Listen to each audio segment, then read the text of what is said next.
Hey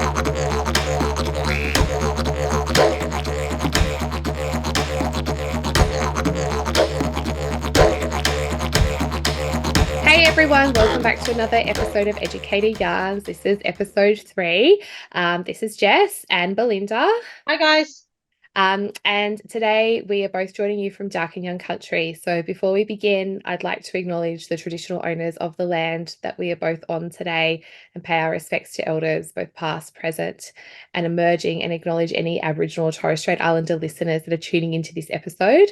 It has been a stinking hot day on Dark and Young Country the last couple of days, actually. So both Belinda and I are feeling a little bit like it's a Friday. I don't know what day it is that you're listening to this, but it's a Friday. And we're both a little bit like, bring on the weekend. We need a big week. Yeah. And about you, I need some salt water. So I'll be endeavoring to get to the beach at some point this weekend, I think, if the weather keeps up. Anywho, let's jump into today's episode. And we're going to keep on talking about RAP actions. And in and amongst that, I guess like common things that we get asked in our role as Aboriginal early childhood consultants from educators. So the RAP actions that we're going to try and focus on today are to visibly demonstrate respect for Aboriginal and Torres Strait Islander culture, caring for country, and supporting Aboriginal and Torres Strait Islander businesses. And Belinda and I were both saying that each of these could be their own episode in itself and take up the whole hour because they're big, and these are all optional RAP actions. So these aren't the mandatory RAP actions either, but I feel like they're definitely worth talking about because they're ones that we are probably already doing a lot in our practice anyway without thinking about it. And then there are some other ideas that can help you extend upon that just a little bit more. So where should we start? Should we start with caring for country? Yeah, whatever. Yeah, let's start. Yeah? Let's go. All right, cool. All right. So with caring for country, for me, I think it's important, particularly for services that are doing an acknowledgement of country. And as you know, I often will say is that acknowledgement of country is not just something that we say, it's something that we do. So how is it that you are practicing custodianship with children and teaching them to be stewards of the land where you are and to be mindful of where they are? So one of the ways that I know educators are doing this is by creating green spaces and bush tucker gardens. Are you seeing lots and lots of bush tucker gardens emerging in your work, Belinda? Yep, absolutely. Well, I mean, certainly part of like what I do is helping to create bush tucker gardens and create those spaces, like cultural spaces in the outdoor environment. But one thing that I sort of do come across is that a lot of services that I've worked with anyway, they'll establish the bush tucker, like we'll come in, we'll plant, we'll consult with local people, which I think is super important while we're, I guess, like starting out talking about this, is that I think if you're establishing like a bush tucker garden, it would be of benefit to find out what is seasonally and locally available, because that is traditionally how our people would hunt and gather food, is that based upon the seasons. And so, you know, like moving around their territory traditionally, depending on the seasons and what resources were available at the time. And so there's obviously like different foods, different plants and things like that that are available to and local to a certain area. So I think that's best practice, to be able to consult with like the local families or elders or community members in your local area to find out, well, what are significant plants that we have in this area? What uses do they have, and how can we sort of incorporate that? And then, but what I noticed though is that a lot of times is that we'll set up this amazing garden, but then like nothing really happens with it. I don't know if you kind of come across that, Jess, but so like I think the challenge that I've noticed is that they'll plant the plants, it looks lovely, but then that's kind of the end of the story. Whereas I'd love to see services like embracing, like, well, to start with, what is the plant called? Because I think this is another thing, is that like labels and things go missing, and then people don't have the knowledge of what the plant's even called, like even in English, to know like what it's used for. But I just think there's so many opportunities for a bush tucker garden. There's so much learning. There's things around STEM. There's cooking, obviously. There's medicine. There's, you know, like there's so much. Yeah, What 100%. Oh, yeah, like all of that. Not in my head, because it's just, oh, yeah, I feel you. So I think that they're like huge opportunities to learn when you have a native garden, and making sure that you're planting things that are endemic to your area is really important, not just native to Australia. And the reason that is because we're opening up those green corridors for species that are also, meant to be a part of your local ecosystem. And so what is it that those birds and insects and marsupials and so forth need to thrive, and how are you inviting them into your place and creating space for them to coexist with you? And yes, and when you do have plants that are from your area, you are able to see that these are seasonal indicators and read the signs and signals that country is telling you, to be able to respond and reflect that through different STEM experiences, and have seasonal palette to plate programs. So you're, infusing bush tucker all throughout centre menus and recipes that you're creating with children. So doing that research is important as well, because the reason that we're planting natives in the first place is that we don't want like they're meant for that it's sustainable to plant natives, I suppose is what I'm trying to say. And when they're not native to your area, they might as well be domesticated, because they're not built for those conditions. So they need a lot of human input to be able to thrive and to keep, otherwise they'll just die off, because they're not meant for the conditions where you're planting. So doing your research first is really important. And I suppose where educators can go to find some of that information, so they can work with Aboriginal early childhood consultants like you and I, who are already aware of the seasons and seasonal indicators in those communities, and can connect people with community and cultural knowledge holders and so forth to delve a bit deeper into that. Or as a starting point, you can go onto the Bureau of Meteorology website. They do have some traditional seasons that are mapped out there. A lot of educators that are in our Facebook group, the Koori curriculum educator community, will often share work that they're doing with the seasons at their place, and other educators will come and ask, hey, do you know where I can find some information about the Darug seasons, for example? And people will say, yep, go and talk to, Murrumbidgee, who are the Darug cultural centre out there at Rouse Hill. So I mean, it really just depends where you are, where you would go to source that information. Sometimes local native plant nurseries are able to help you with that, and they'll be able to advise you. A lot of council nurseries will, because your parks and so forth and streetscapes all will have native plants predominantly that are endemic to your area, because it's cheaper for council to maintain them and to sustain them. So they might not know the seasonal information, but they'll know what's native to your area. So even Bunnings has a great range, I've noticed, of like native plants now as well. And because we, like in our family, we have certain plants that we like to eat and stuff like that, but I didn't really have knowledge of certain places, but they were certainly helpful with knowing, this grows here or this is native to here and that sort of stuff. So I found them really helpful as well. Yeah, look, and another person that we work with, and look, like I'm happy to put, like, people can reach out to us, via our Facebook group or DM us, and you're the same at Freshwater Education as well, Belinda, is that people can reach out to us if they're wanting some consultation about their specific circumstance and where to go and whatever. So we can jump on a mentoring session with you, or flick you some links for you to investigate. But a group that I work with is Yamatuyu Bush Tucker Nursery. So Greg was based up here on the Central Coast. He's now moved down to the Southern Highlands, but Aboriginal owned business. And so he will come out and he will survey your area that you have, and he'll tell you, like, well, you've got shade in the morning and sun in the afternoon, and the soil is this, condition, and so this works well here and there. And he'll also supply the plants, and he'll come and do workshops with children, and I feel like he's very affordable. I sent a lot of people Greg's way because he's just amazing, and he also features in our Bush Tucker webinar series. So he is so good and so generous with his time and knowledge that I feel like he, and getting, like, I know, like in Canberra, down in Ngunnawal country, Adam Ship does that work as well. Like, he'll come out and have a look at your school and work with you over a period of time. And so some schools will use that as having that Aboriginal Torres Strait Islander person in the classroom. You don't just have to have elder in residencies or pedagogues in residencies. You could have somebody like Greg or Adam come in and work alongside children for a period of time, establishing a bush tucker garden. But doing that work, collecting the information about what have you actually got in your yard, I think is important. Have you found any strategies in particular that work in being able to collect that information in any sort of way? Like as in like with local people and stuff, or No, like once it's in, like how educators then keep track of what they've got and how to use it and so forth.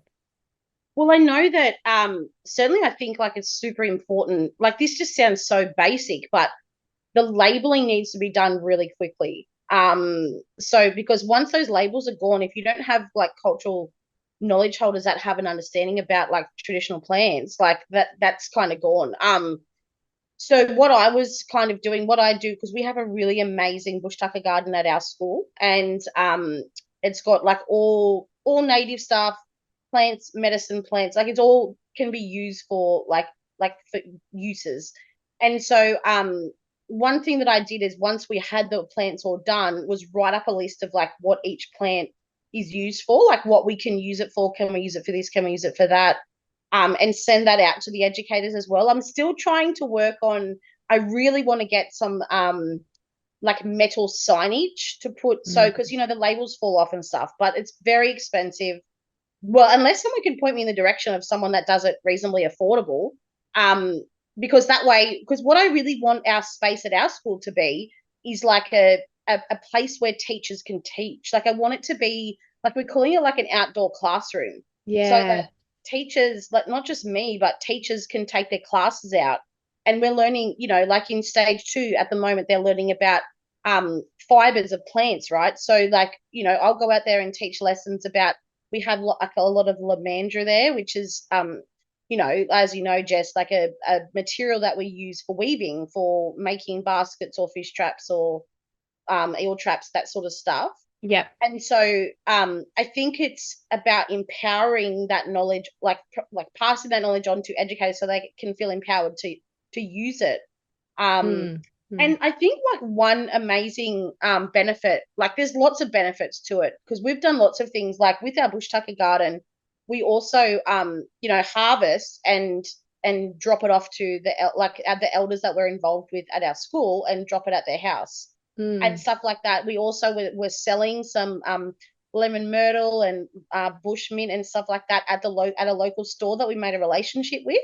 So the Amazing. idea was that the profits from that would go back into our Aboriginal funds so that we could do different incursions with our children. Um, That's but amazing. yeah, I think the thing that I love about it though, because our garden's massive. I'll see if I can send you a picture. Um, it takes so much work though, but a lot of my work at the school as an Aboriginal education teacher is like well-being support for children that might be having like behavioral issues or concerns, or some emotional disturbances and things like that. And so I find that time in the garden, if we're gardening together, is so therapeutic and so calming. And that's like a really special time that we have with some of our children, is like they're helping us to maintain that garden, to weed. We have a frog pond in the garden as well. So like there's lots of kind of little observations and like math stuff that comes out of that too, because we're recording. We've got tadpoles at the moment, so we're counting tadpoles and looking at Love life it. cycle. Yeah. So yeah, I think it's just such an amazing opportunity to be on country, and to yarn and to talk about whatever. Like it doesn't have to be like like really involved stuff. It can just be about how's their week been, like Well, I mean, I think some things that I've seen in the past as well that can sort of maybe add some value to what you're doing is, and I have this issue with my own backyard. So when we first moved in, 5 years ago, we did a lot of manicuring of our immediate backyard before it goes into the bush part, just so we've got some safe space to be where we can see snakes if we need to, because of where we are. Um, and we put a heap of bush tucker plants in, and they had little laminated, they came with that from the nursery, little laminated cards telling me what they were, and so forth. And I obviously know what most of them are, but there's different varieties of things out there, and those cards have fallen off. The yeah, things have gotten bigger, and I'm losing track. So one of the things that I've started to do is make like a topographical map of my backyard and indicate on that map what's where, like I've got a row of that's lavender cool. here, mint here, and just so I can keep track, because we're constantly adding to it as Yeah, well, and moving things around out there. And so I do have someone that comes and helps me. Greg actually was doing it for me here originally, and I've had some other people come in and do some stuff with me because it needs planning where you put what, and then remembering what is there and checking on it and harvesting it and being able to access it to get in there. So making it like doing some mapping with children, I think particularly if you know primary school children and preschool children, they could get right into doing some topographical mapping. The other thing is whether you're doing it on metal signs, and I know a lot of people are against laminating, and I totally respect the reasons why. But you know, maybe laminating some sheets that have QR codes on them, so then children can actually independently go around with classroom iPads and so forth and scan the plant. And maybe there's year 6 children that are doing a presentation about the use of lomandra. That could be a project. You know, this pair are talking and researching about lomandra, this pair are looking at dianella, this pair are looking at lily pillies. So there's videos or oral stories that could be included onto that as well. So using QR codes and using technology in those places and spaces, I find really works. And, you know, exactly what you're saying, like making a little fact sheet, a filing sheet that you can put things away in, that, you know, here are all our lily pilly recipes and the uses of that and native meat and so forth. So, you know, no matter who is accessing that space, there's like a garden resource tub for educators that they can flip through and see, find that information easily. But I think bush tucker gardens are so important, and they're a key part of caring for country, especially when you're doing things like establishing frog ponds and bee or bug hotels. We've got a native beehive in our yard. One of the things actually we were talking about in our membership yesterday is I saw I don't know if you've ever been to the wildflower place that's here at Erin Heights.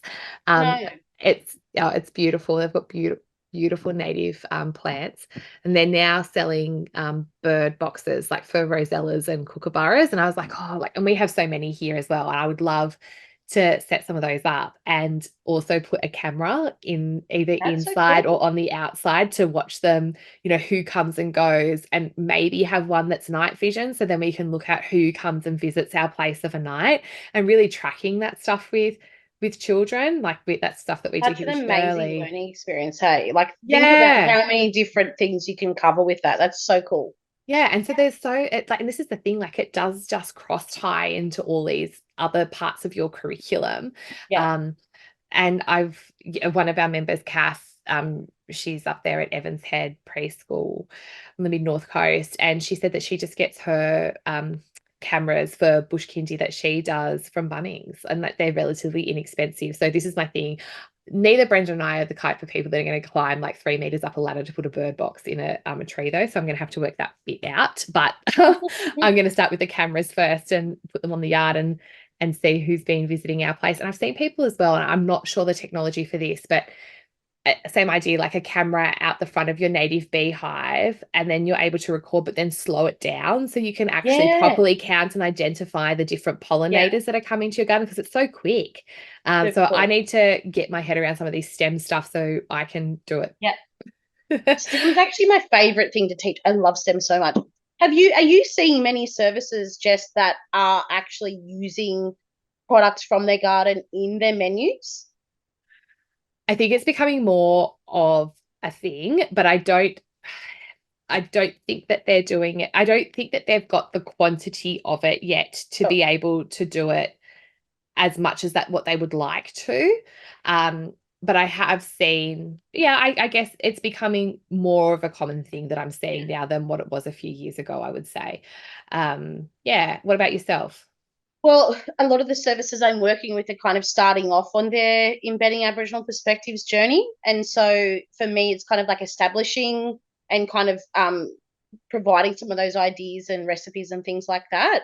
But certainly, like, everyone's very open to it and wanting to embrace that. And I think, you know, like, same as what you're saying, Jess, like, because our traditional foods are seasonal and they're only available at certain times, and if you've only got a couple of plants, it's not going to produce huge amounts of things, except unless you've got something like warrigal greens, which my goodness, my backyard, you got to say it. Yes, warrigal greens. Massive, you know, because it just grows so fast and so big, you know. But warrigal greens are so versatile. Like, we make pesto pasta, and you use the pesto for pizza as well, like as a pizza base, or put it in frittata. So we were making like pesto warrigal greens, like pizza scrolls and stuff as well. Like Nice. there's so much things you could do.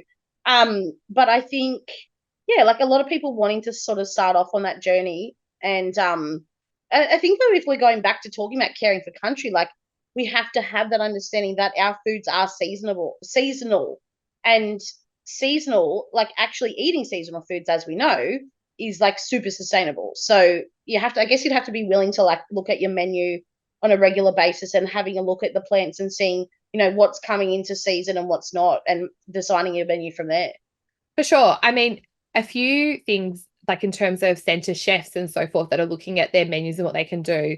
So Annie Dow Chapman, her book Koori Cuisine, that's my go-to. So this is like really simple recipes using bush tucker ingredients that are easy for you to be including in your centre menu. So that's one of my go-tos.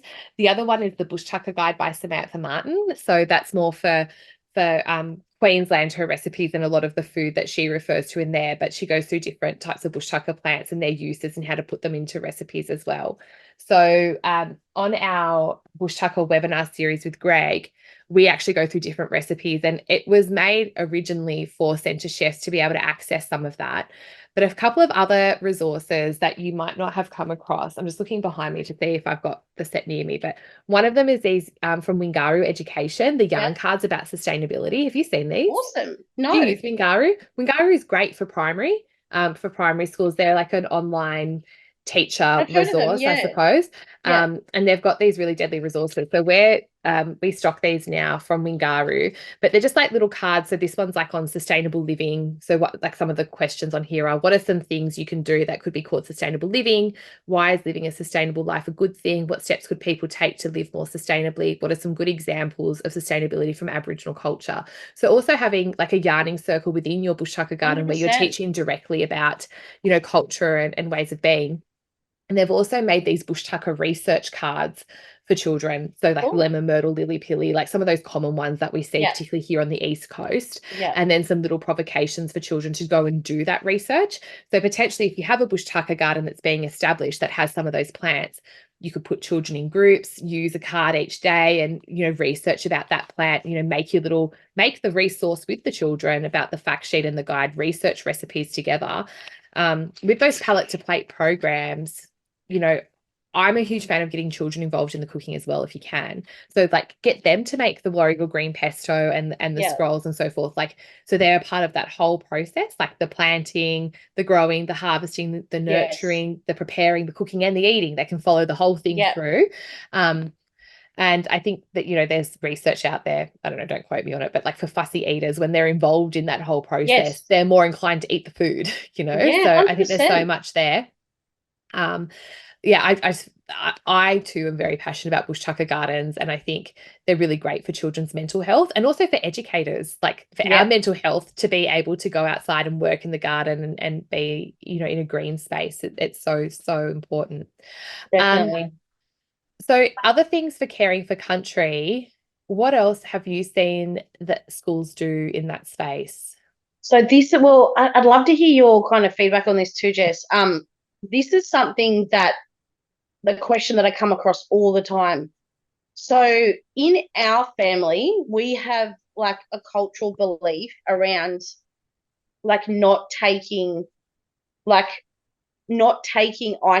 from countries. Specifically, like my partner is a saltwater man from up north coast, from Yamba, Yagle people. I'm a freshwater person. He's a saltwater person.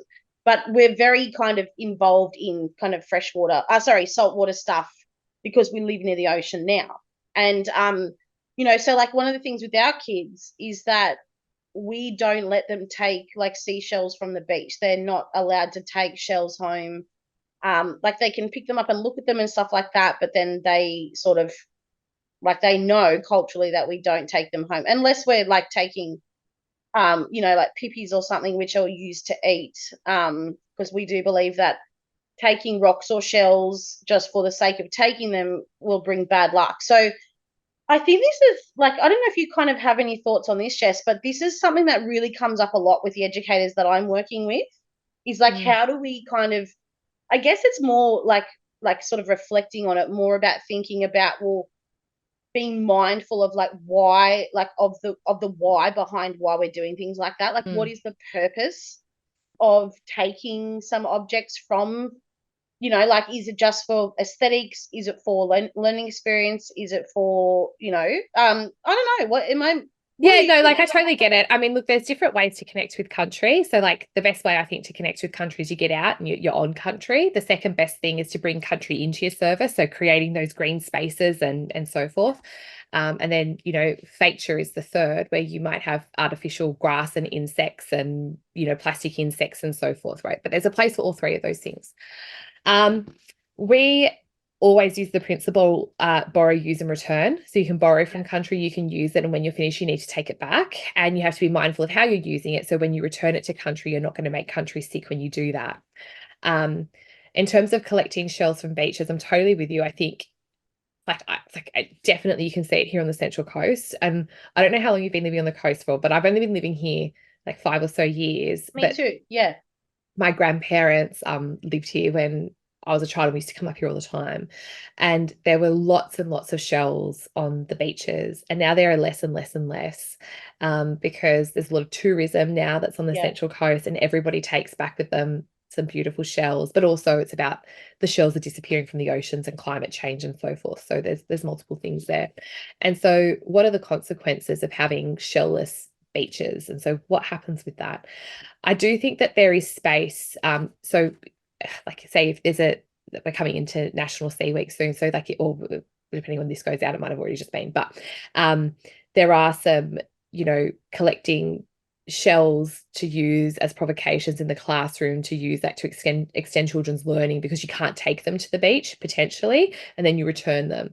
Or is it more appropriate to buy sculpted clay shells that you keep in a kit that aren't actual shells that you can use however you like? And that's that's that faketure component. Is it more ethical to have the faketure than what it is to have an actual authentic shell? But then we're really lucky here on the East Coast. We can go to the beach and there's shells there. But what about for children that are in Central Australia that have never been to a beach before, that have never seen a shell before? So maybe, there's space there to have a box of shark eggs and seaweed and shells and things that you can, and coral that you can take out and show them, to expose them to that experience, right? So it is really hard. And then there's that other bit where it's like, then is it okay for us to go there, to go to Uluru and take back some sand in a jar? Because we all know that that's been a big no-no, that's got a whole lot of bad juju attached to it. And so then people send it back, My son came home from kindergarten, when he was in kindergarten, with a piece of rock from Uluru. And I was like, where did you get this from? That's right. And a child from his class had gone to Uluru and brought back a piece of rock for every child in the class. Oh. My partner and I were just really just like panicking. We made the bag stay in the car for the night with the rock in it. So I was like, and he said, Mum, I know that I wasn't supposed to take it, but I didn't want to be the only kid in the class that didn't do it. So I think even for educate. So anyway, the next day I ended up taking it back to the school and took it to the teachers, and like, just in a respectful way, I just explained, like, culturally, like, it's important for us that we honor this, that we don't take things from country, especially like a spiritually significant place like Uluru. And then she gave it back to the parents or whatever. But I think it's even just to be aware of like the cultural beliefs of the children that you have at your service, and the traditional owners of the place that you're visiting, like when you're going on holiday somewhere. So people might not know that collecting shells has a similar connotation to collecting the red soil from places like Uluru, or the rocks from Uluru. Like, so I think, so I mean, I would definitely never do that. But the shells thing, I haven't had a need to, because like we go to the beach, we play with the shells at the beach, sort of thing. And I guess like as a side thing from that, you can, reuse your pipi shells and your oyster shells, and you can, because you're eating that food, instead of just Yes. throwing it in the bin, reuse it and put it into play, Yeah. for children to engage with those types of shells if you need to have shells in your program, and talk to them about why we can't take shells back with us. So I think that idea, when a lot of educators do on-country programs that do have bush kinder programs, when they're going out on country, they take nothing and they leave nothing, Yeah. so Yeah. really being mindful of that. But yeah, interesting stuff. All Super right, see, interesting. we could have a whole episode just on caring for country. I don't know Yeah. why I put 3 things for us to Yeah. talk Maybe about let's in just this do one more, episode. Jess. It's um, so what about, well, we've talked a little bit about some Aboriginal businesses. So we've talked about today Wingaru Education, Yamatji Bush Tucker Nursery, your business, Freshwater Education, Auntie Dale's Koori Cuisine. So there's lots of Aboriginal businesses out there. And one of the RAP actions is supporting Aboriginal and Torres Strait Islander businesses. And so really this comes through your procurement processes. And I believe that, whilst there are heaps of cultural resources out there, and I definitely have a shopping problem. Uh, I think don't just pigeonhole Aboriginal and Torres Strait Islander businesses into being cultural services and products. So you can also be thinking about, station, like where you get your stationery yeah. from, where you get your work uniforms from, things like that, that they don't have to be a cultural product or service. I even seen one recently that was like toilet paper, an Aboriginal owned toilet Yes, paper I've company. seen Yeah. that. Yeah. Yes. And I think after COVID, that's great. I think buying your 100%. toilet paper in bulk is great. Um, so we use the database Supply Nation. Yep. We're Supply Nation registered ourselves. And so there's a vetting process involved in that to make sure that they are only legitimately Aboriginal and Torres Strait Islander owned businesses and providers that are on there. And so there's different ways that you can use the Supply Nation database. You can search your local area by putting in your postcode. It'll show you what businesses are close to you. Or you can search under categories. You can look for Aboriginal architects or tech providers or whatever it Super may cool. be, accountants, and it'll show you what Aboriginal businesses exist within that space. So Supply Nation is definitely one of my go-tos. What about yourself? What are some things that you've seen services do with supporting Aboriginal and Torres Strait Islander businesses, Belinda?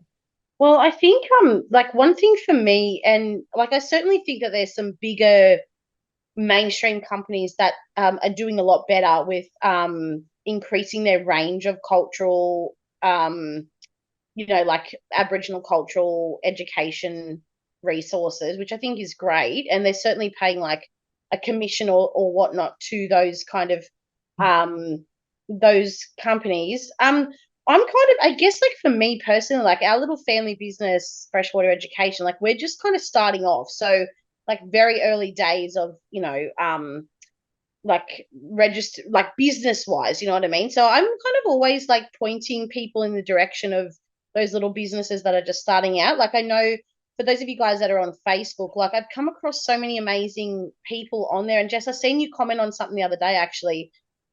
There's pages like Indigenous businesses and like Indigenous art and craft and stuff like that, where you've Yeah. got like local people from community that are just either doing it as a side business or just like starting out. So like for me, I think one thing I just encourage when I'm working with services is like obviously firstly like doing an audit of what kind of resources that they have.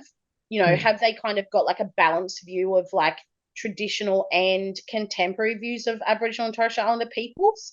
Because I think sometimes we get stuck in that, like dot painting desert kind of, and certainly like it's relevant to some places, but I'm looking if we've got a kind of like a balanced perspective of like, can an Aboriginal child today see themselves represented in the resources that you have?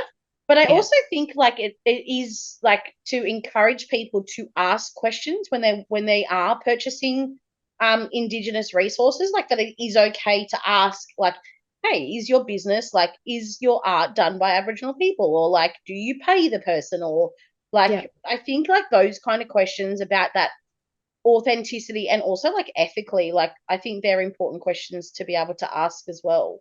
Yeah, for sure. And if they can't answer you, if they can't answer, well, who is the Aboriginal business and, and so forth, I think, that tells you everything. I mean, there's a lot, like people often say to me, like, can we buy from non-Indigenous businesses that sell Aboriginal products?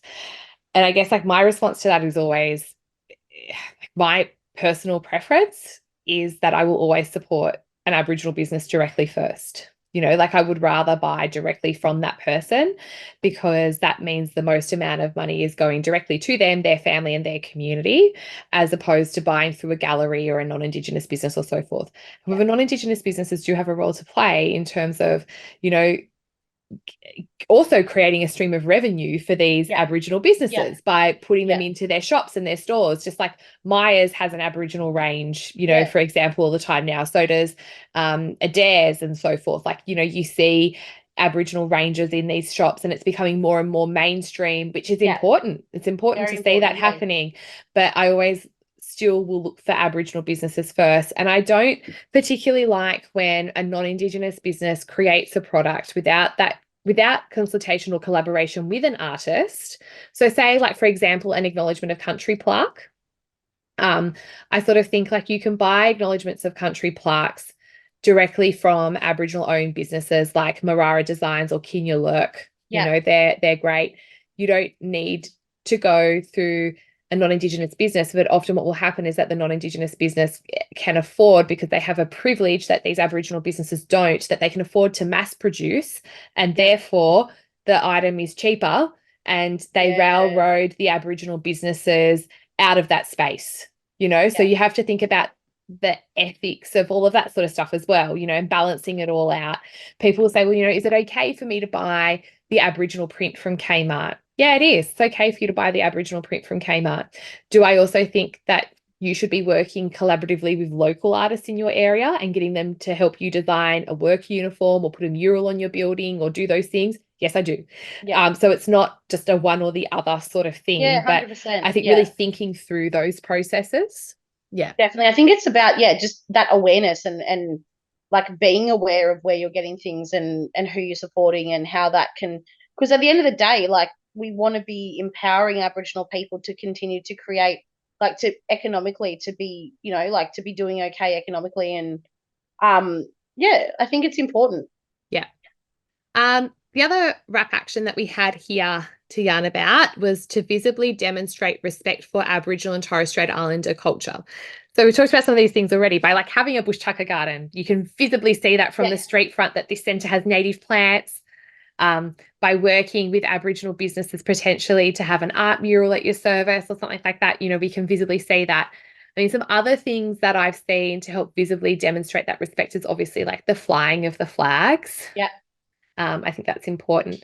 And to have an acknowledgement of country plaque at the front of your service, I think that's really nice too. So we use Kinya Lurk. I have one here for my office space. And those are all like, I guess, like signs and signals that I look for, like even from the outside of the service before I go in, and like you feel straight away, like you get that feeling.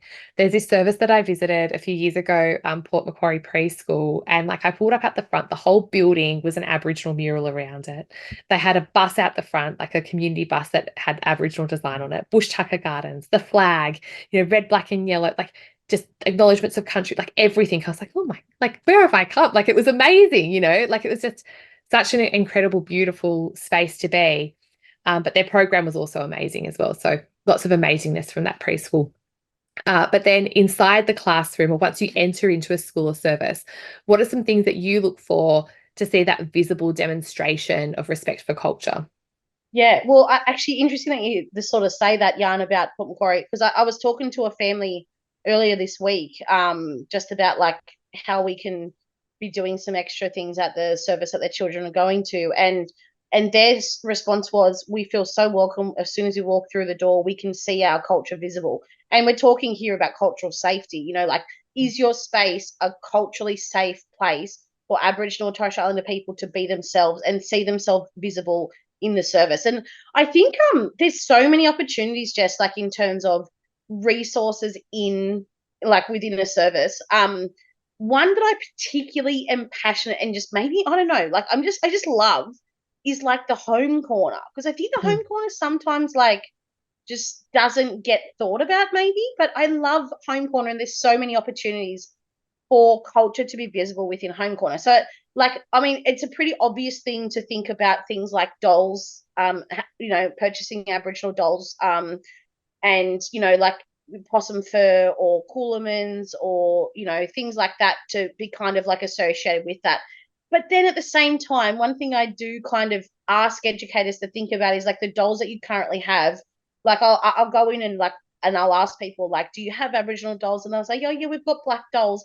But then I'll look at the doll and like, is the doll like accurately depicting Aboriginal people, or Mm. is the doll like is it a doll that someone actually wants to play with? Because Yeah. you know about that doll, the doll experiment, Jess? Yeah, yeah, the black and the white dolls. And then Yeah. like, Yeah. yeah, how do you feel about, you know, the white doll? Like, you know, which is the good doll, which is the bad doll, the funny Yeah. doll, the nice doll, blah, blah, blah. Yeah. Yeah, Yeah. And terrible. so I guess I have seen some dolls that like They're for lack of, creepy. not to do with their color, but like they're scary. And Yeah, I know, they're I'm like, creepy. Yeah. yeah, so like looking at that, but one thing, you know, like even like I love the opportunities that like a home kitchen, like a, you know, a kitchen in a home corner can provide. Like I've seen some really amazing like bush tucker like wooden toys as well. Yeah, yeah, yeah. You know, and that's where you can actually bring things in from your bush tucker garden into the kitchen, like of Mm. your home corner. So like even like if you've got things like a little shopping basket, like why not have like a little coolerman there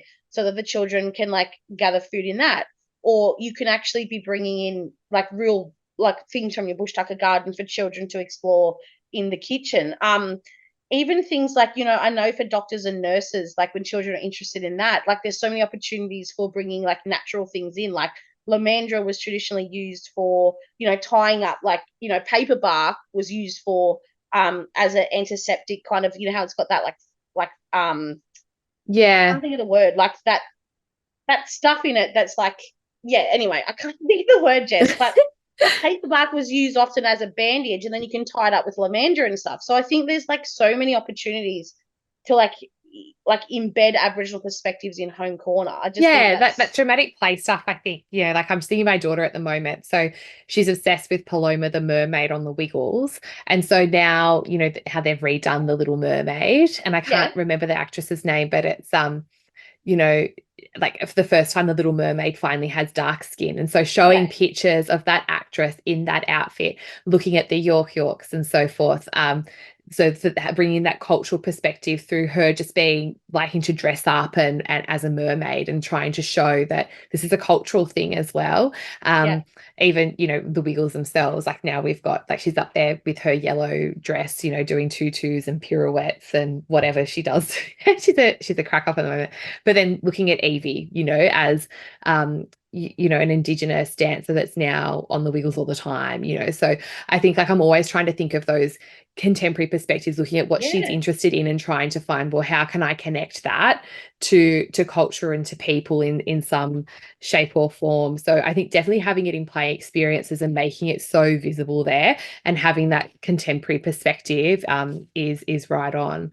I guess like other visible things that I sort of look for is like uniforms on yeah, educators, having like the, you know, when you walk in, there's all the photos of the educators in the entryway, and then potentially if they are Aboriginal educators, like having their nation name or a little bit like something that identifies them as being an Aboriginal education yeah, worker that's at the service, because not everybody is physically identifiable. Having a parent library that has First Nations books in it yeah, is important. Having desk flags, again, framed your acknowledgement of country, making sure you have a statement in your philosophy that should be on display as well. Maybe there's a wrap poster to yeah, show that you're registered with Narragansett.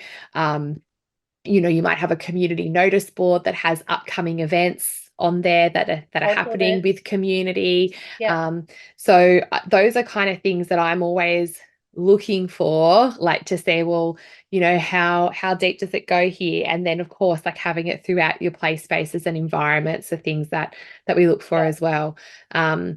Yeah, there's so much with each of those rough so actions much. that educators can do and like really drive deeper and deeper into them. Is there anything else that you wanted to yarn about in today's episode, Belinda? Any So other I think thoughts? like for those of you guys who are listening, shout out if you do want us to go a little bit deeper with any of those things, because those are things that could be talked about for over and over and over, and so much to kind of go through. I think, yeah, there's Yeah. so much to explore. And I think I guess probably just one takeaway. I just want educators to know, even though like some of those things can be tricky, like what we mentioned about with the shells and things, but I want educators to feel that once they have that knowledge of it, that they can feel empowered to make positive decisions about that, like not to be sort of scared off that, oh, this is too hard. Just to be mindful about those kind of choices, and then take those on board in whatever way that works with the service. So I think, I guess that I want that to be like my finishing message, is that, you know, you don't need to be scared. There are people that can help you on this journey, and don't let it scare you off that it feels too hard, because there's ways around things, and people to help guide you. Correct. I think there's always solutions, and I think it's not black and white. It's not a yes or a no. It's a Yeah. how. So how Yeah. are we going to achieve what it is that you're trying to do? That's respectful for everybody, and that's when everybody wins. So I think 100%. that's really important. Great closing message. All right, everyone. Thanks so much for listening in, and stay tuned for our next episode. Please DM us or comment on this post. Leave us a review so more people can find us. That would be great. And let us know what else you would like us to yarn about. Thanks for listening, everyone. Bye. Stay deadly.